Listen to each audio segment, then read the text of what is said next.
করে একেবারে ডিফারেন্ট একটা প্রকৃতি এখানে আপনারা লক্ষ্য করবেন।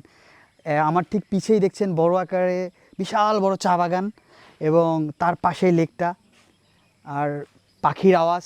সো অসম্ভব একটা combination. What a weather!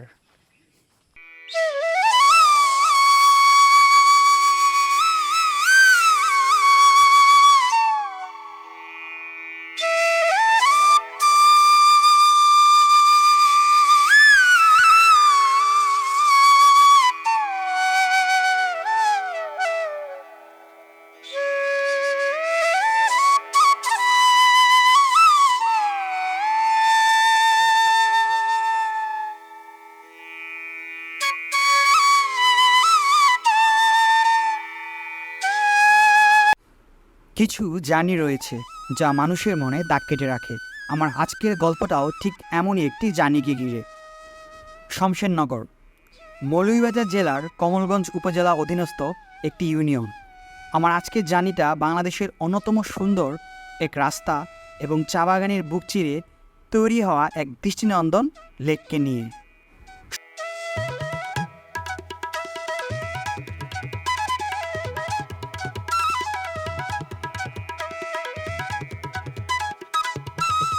Shamshernagar থেকে আমাদের যাত্রা শুরু হয়।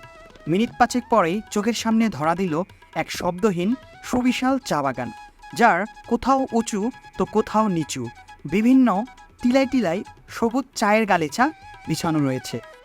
মাথার উপরে স্বচ্ছ নীল আকাশ, আকাশে সাদা মেঘ ভেসে বেড়াচ্ছে। রাস্তার দুই ধারে অসংখ্য বিভিন্ন প্রজাতির গাছ ও সেই গাছ থেকে ভেসে আসছে বিভিন্ন বন্য পাখপাখালির মধুর শব্দ। এ এক অবিশ্বাস্য সৌন্দর্য।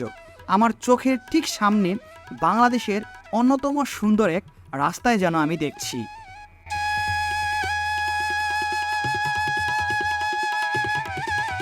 ঢাকার একেবারে সেই উত্তপ্ত আবহাওয়া থেকে ফিরে এসে বর্তমানে একেবারে সবুজের মাঝখান দিয়ে যাচ্ছি। সো একটা জিনিস খেয়াল করলাম যে এই এরিয়াটা দেখেন যে কোনো ধরনের কোনো মানে আবর্জনা নেই। বিশেষ করে আমরা কোনো পর্যটন এরিয়াতে গেলে দেখি চিপসের প্যাকেট, তারপরে বোতল, এগুলা ফেলে রাখে। বাট রাস্তাটা দেখেন যে একেবারে অসম্ভব সুন্দর। এই যে এরকম রাস্তার পাশাপাশি একটু পরপর এরকম বাংলো বাড়িগুলো আছে। এই যে শিয়াল, ওয়ারে শিয়ালে চোখে পড়ে গেল। এই একটা না দুইটা, ওরে বাবা রে বাবা, কাপল শিয়াল দেখলাম এই চা বাগানে। তো এটা দারুণ ব্যাপার আর কি, আমাদের ক্যামেরায় ধরা পড়লো।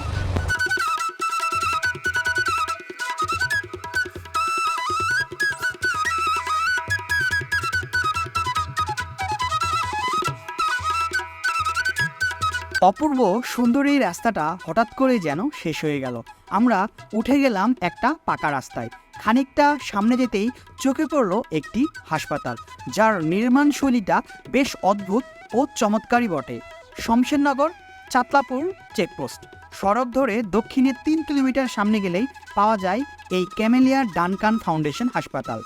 ডানকান ব্রাদার্সের 15টি চা বাগানের শ্রমিক ও শ্রমিক পরিবার সদস্য, কর্মচারী ও কর্মকর্তাদের চিকিৎসা সেবা দানে 1994 সালে হাসপাতালটি নির্মাণ করা হয়। ডানকান ব্রাদার্সের মূল কোম্পানি ক্যামেলিয়া পিএলসির নাম অনুসারেই এর নামকরণ করা হয়।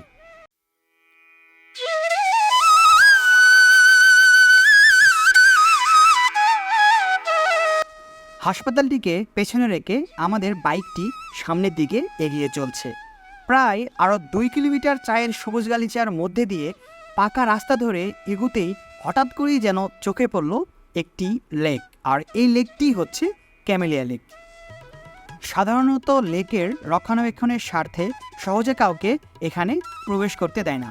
বিশেষ করে বড় দলকে প্রবেশ করতে কিছুটা বেগ পেতে হয়। তবে আগাম যোগাযোগ করে কিছু শর্তাবলী মেনে চললে ছোট ছোট দলকে ক্যামেলিয়া লেকে প্রবেশের অনুমতি দেওয়া হয়। যেহেতু আমি সাথে এক লোকাল বন্ধুকে এনেছি, তাই আমাদের আর সমস্যা হয়নি এখানে প্রবেশ করতে। লেকের পাশ দিয়ে হেঁটে যাচ্ছি, এক পাশে চা বাগান আর এক পাশে লেক। কি এক দারুণ দৃশ্য বটে।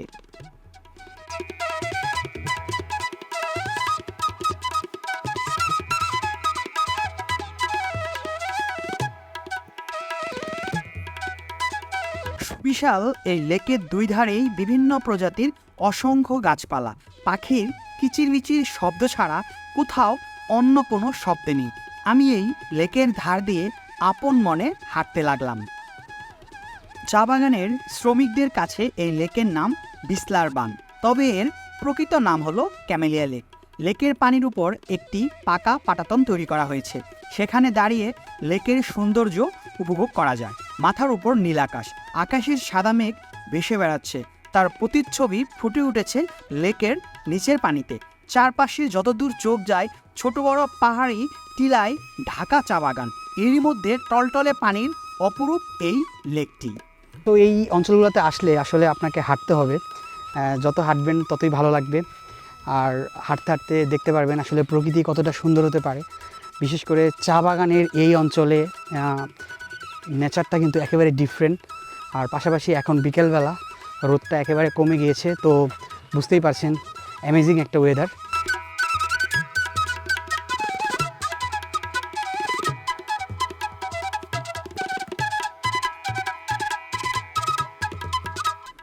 ক্যামেলিয়া লেকটি ব্রিটিশ কোম্পানি ডানকান ব্রাদার্সের মালিকানাধীন।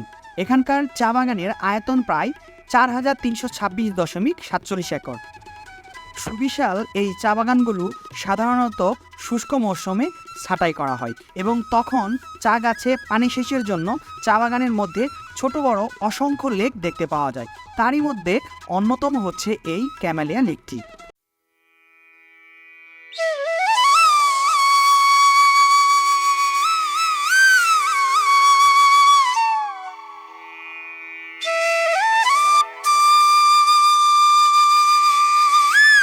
সো আসলে অনেকটা জায়গা জুড়ে হাঁটলাম এই ক্যামেলিয়া লেকের পাশে এসে, আর এখন এখানে একটা জায়গায় বসে আছি। ফিলিংসটা একেবারে অসাধারণ, বিশেষ করে এত নীরব জায়গাটা, আর আমার কানে পাখির আওয়াজ ভেসে আসছে, সামনে একেবারে মানে ঝকঝকে একটা লেক। তো সব মিলিয়ে অসাধারণ একটা মুহূর্ত এই ক্যামেলিয়া লেককে ঘিরে। তো সিলেটে আসলে যদি এই সিলেটের কমলগঞ্জের শমশেরনগরে আসেন, চেষ্টা করবেন লোকাল কোনো বন্ধুর মাধ্যমে, এখানে যারা আছে ম্যানেজার বা অন্যান্য পার্সন, তাদের অনুমতি সাপেক্ষে এই জায়গাটা একটু ঘুরে যাবেন। মানে একটা অন্যরকম ফিল বা অন্যরকম একটা আমেজ নিয়ে যেতে পারবেন, আমি যেটা মনে করি।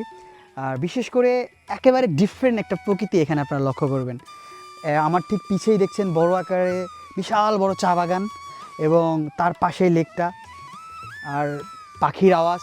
সো অসম্ভব একটা কম্বিনেশন। What a weather!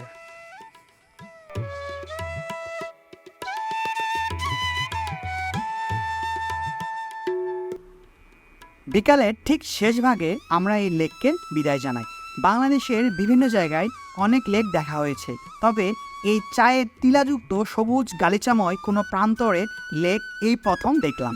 নিঃসন্দেহে অনেক ভালো লেগেছে। হয়তো সময় সুযোগ হয়ে উঠলে আবারও এই লেকের মায়ার টানে কোনো একদিন আবার ফিরে আসব, কোনো এক বর্ষায় অথবা শীতের সকালে।